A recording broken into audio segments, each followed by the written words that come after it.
nome do Pai, do Filho e do Espírito Santo. Amém. Prezados irmãos e irmãs, falando da obra da criação, particularmente da criação das coisas visíveis, do mundo visível, nós já vimos como foi Deus mesmo quem criou o mundo visível em toda a sua diversidade, a sua riqueza, a sua ordem. Nada do que existe deixa de dever a sua existência ao próprio Deus Criador. Vimos que cada criatura possui uma bondade e uma perfeição próprias. As criaturas são dependentes umas das outras. Basta pensar na cadeia alimentar, não é? Nós nos alimentamos de animais e plantas, que por sua vez se alimentam de plantas, que por sua vez retiram o seu alimento da terra, mas também da energia solar, com a fotossíntese. Ou seja, em última análise, nós vivemos graças à luz do sol. Se ela não existisse, nós não teríamos sequer alimento. Isso é só para indicar um pequeno aspecto da interdependência que existe entre as criaturas como um todo, inclusive o ser humano. Vimos como a beleza do universo reflete a beleza do Criador e que existe uma hierarquia das criaturas, de modo que a própria ordem com que são criadas, ou com que o escritor do primeiro capítulo do Gênesis narra a criação, vai demonstrando que a criação é feita das criaturas menos perfeitas até as mais perfeitas, e o centro é o próprio ser humano. Finalmente vimos como o ser humano é a obra-prima da criação. Chegamos então ao parágrafo 343. O homem é a obra-prima da criação. A narração bíblica exprime isso, distinguindo nitidamente a criação do homem da criação das outras criaturas. Quando se trata de criar o ser humano, Deus diz: façamos o homem à nossa imagem e semelhança. Até o plural aqui já demonstra uma diversidade na escritura, né, no desenvolvimento do texto. Enquanto que nos outros dias era sempre faça-se a luz, façam-se as estrelas, façam-se os animais, existam os animais. Quando se trata do ser humano, façamos o homem à nossa imagem e semelhança. E Deus os criou, homem e mulher. E aí chegamos ao parágrafo 344. Já mencionamos como existe solidariedade entre todas as criaturas, pelo fato mesmo de terem todas o mesmo Criador e de todas estarem ordenadas à sua glória.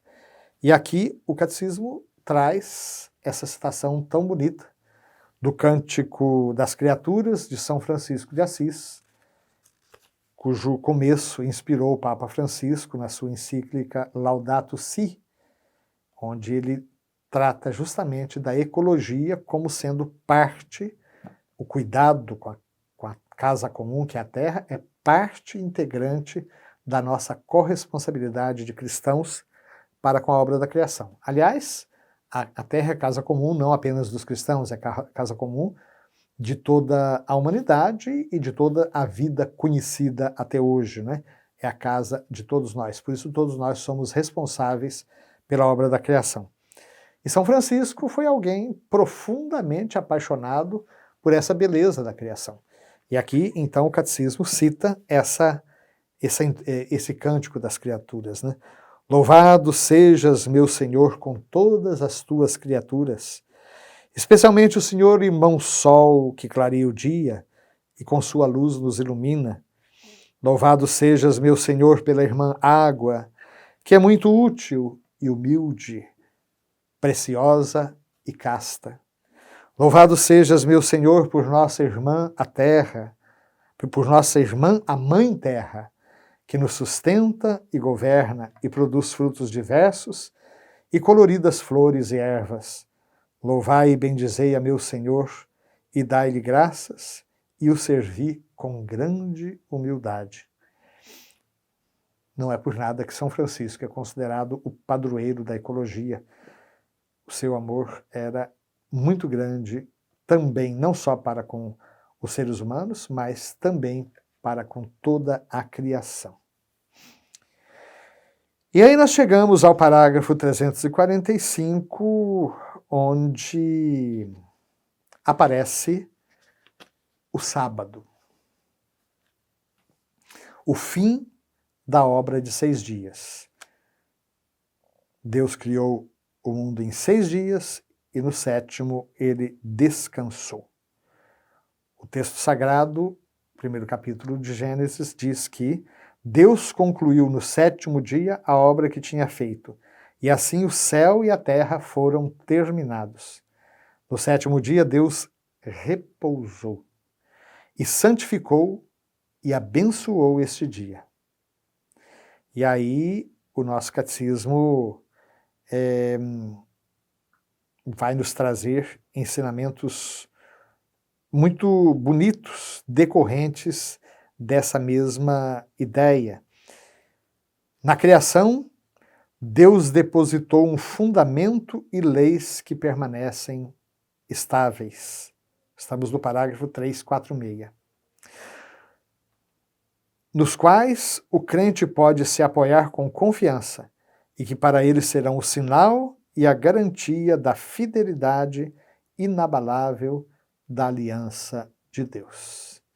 Por sua parte, o ser humano deverá se conservar fiel a este fundamento e respeitar as leis que Deus inscreveu nele.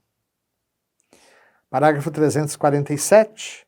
A criação está em função do sábado, portanto, do culto e da adoração a Deus. O culto está inserido na ordem da criação.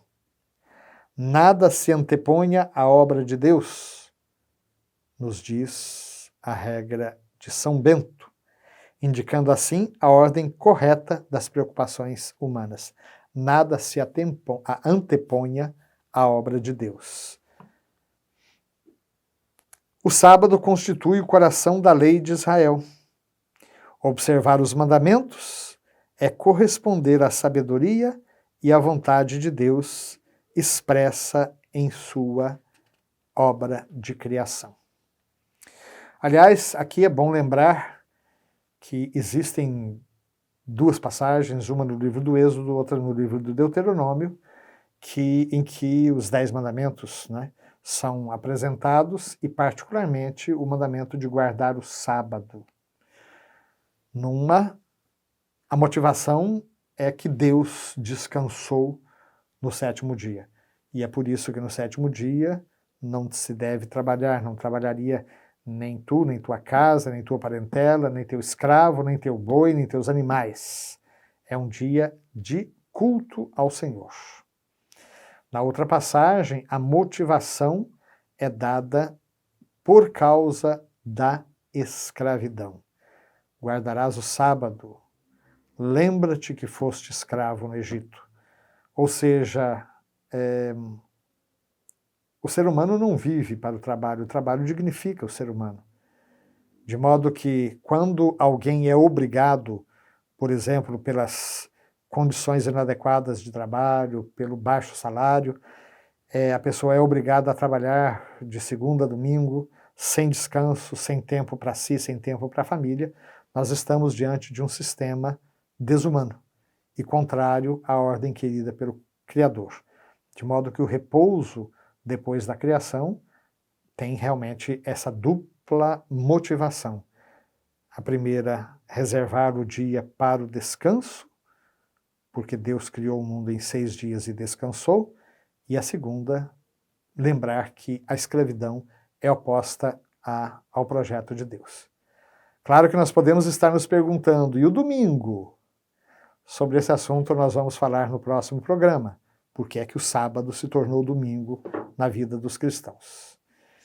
Que o nosso Papai do Céu nos abençoe e que nós possamos caminhar seguros para o repouso que Ele reservou para nós. Amém.